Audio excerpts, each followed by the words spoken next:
And I think they knew almost everything about what was going on in my life. Tape recorder plugged into the wall, and I also listened. He was making millions of dollars doing this. And people were frightened of.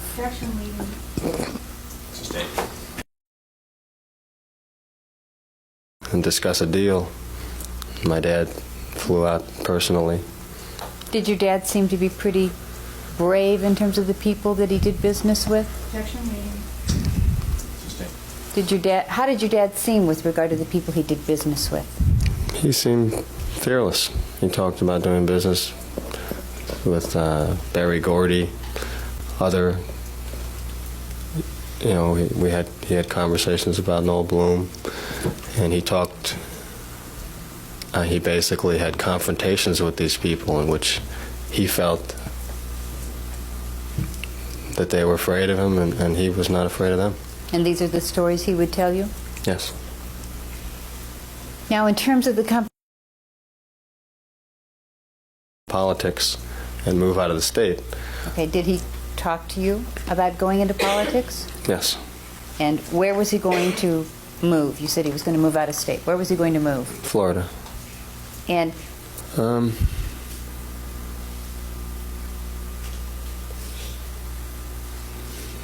didn't really feel one way or the other. I kind of was thinking about school and tennis, and I would just live where my dad lived. And that was, it sounded like a incredible place, and that was fine. You know, when your dad was talking about going into politics, was he also talking about you going into politics? Yes. And in the summer of 1987, did he make a decision about your personal appearance that was based on the idea that you were going to go into politics? Yes. Is this something that's hard for you to talk about? Yes. Can you tell me what the decision is your dad? Well, let me go back.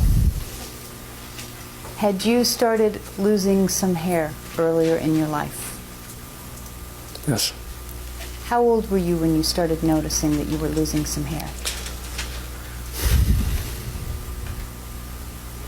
I think 14. And did some people tease you about it? Yes. Yes. And what was that conversation? He felt that he wanted me to go into politics, and that I would be going to Princeton in the fall. And that's where I would meet a lot of my contacts. And he felt that I was going to, even though it wasn't very noticeable at that point, that I would probably continue to lose my hair, and that it would be a good idea to maybe right now, before I meet these people at Princeton, to get a hairpiece. And did you do that? I did. How old were you? I think I was 19. And I was very worried.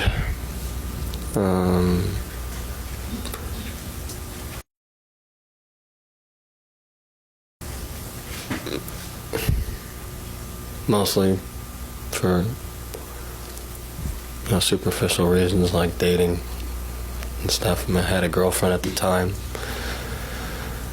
and I was glad for that, because I was concerned about dating, and my dad was pretty insistent that it was the right thing to do. So I did it.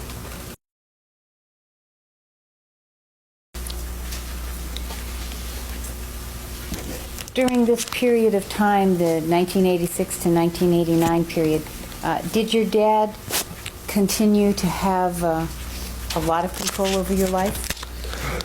Yes. And did he continue to have control in a very forceful way? Yes. And in the spring of 1987, did you have a coach named Robbie Klaus? Yes. And did Robbie Klaus have a conversation with you about something your dad had said to him? Yes. Where did this conversation take place? In Florida, at a tennis tournament. And what did Robbie Klaus tell you? That my dad had threatened his life for a suggestion that I become a tennis pro and maybe not postpone school. Robbie said he had never said that to him, but that my dad said he was hearing that. He was concerned for me, and he thought my dad was totally crazy. He was afraid. Could not coach me anymore. He was just, I found it, I didn't know what to think. I just felt that the guy was very shaken by it, and I was also, my feelings were more, this is really the first time that I realized that I wasn't going to be doing tennis, even after school, that my dad was going into politics. And obviously when we discussed the hairpiece, then I knew for sure. But at that point, you know, I had the year off, and he had hired the coach, and we were spending a lot of money traveling around. And he just wanted Robbie to hang out with me till I went back to school. It's basically what was happening. Did you have a tournament to play right after this conversation? Yes. Yeah, then I just couldn't play. I didn't want to play either. So I played through the first, I think I got through the first set, and then I just told the guy I can't play. And to report the scores, because I knew my dad would verify that I lost or not. So I made sure he reported the scores rather than default.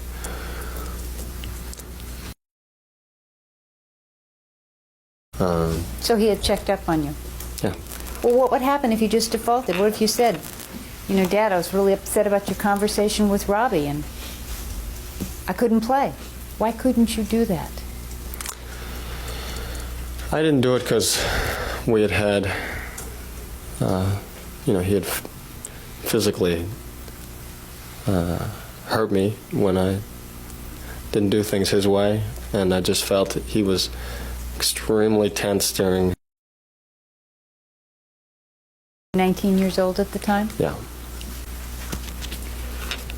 You were suspended from Princeton and then returned in February of 1989, is that correct? Yes. And when you went back to Princeton, was there some arrangement made about the room you were to have? Yes. And what kind of room were you supposed to have? We had requested a single room. When you say we had requested, did you request it or did somebody else? No, my dad requested a single room, and situations like that, I always call my dad immediately. It's better than him finding out another way. How old were you? Was 21. He told me, just move the guy's stuff out and call me when you're done. Why didn't you say that? I don't want to do that. They're all going to hate me if I do that. I don't want to do it.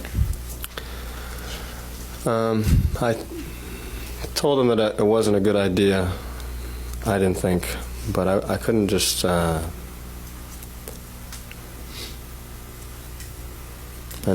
just never said no. So did you move the stuff out? I moved the stuff out, and the other kids had the reaction I thought they would have. They were very upset and wouldn't talk to me. And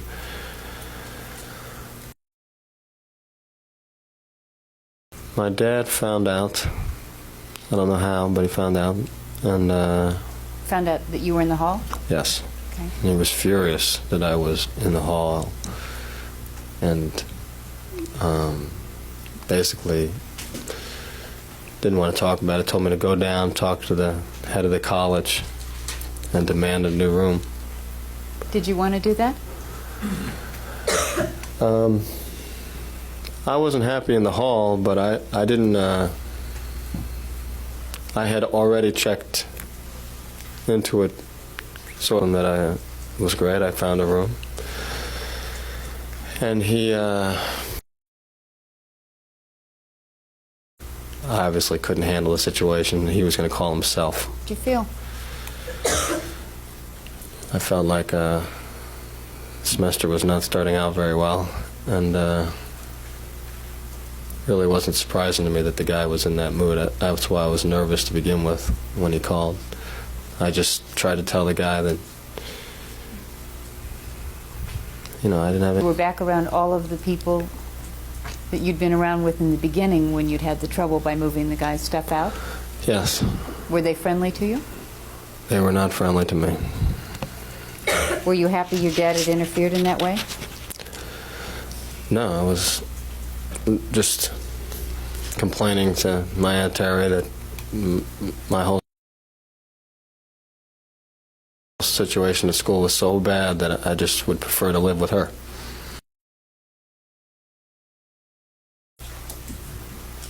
Why didn't you tell him you made things worse?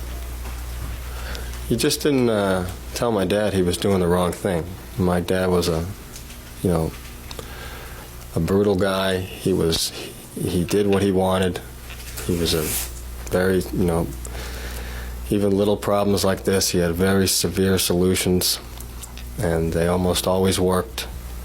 And if once a problem got to his attention, he handled it in his way. And there wasn't any, you should have done it this way, or I didn't appreciate that, or he'd just tell you to. I never even said that, so I don't know what he would say, but that would have been weak, and I wouldn't have done that.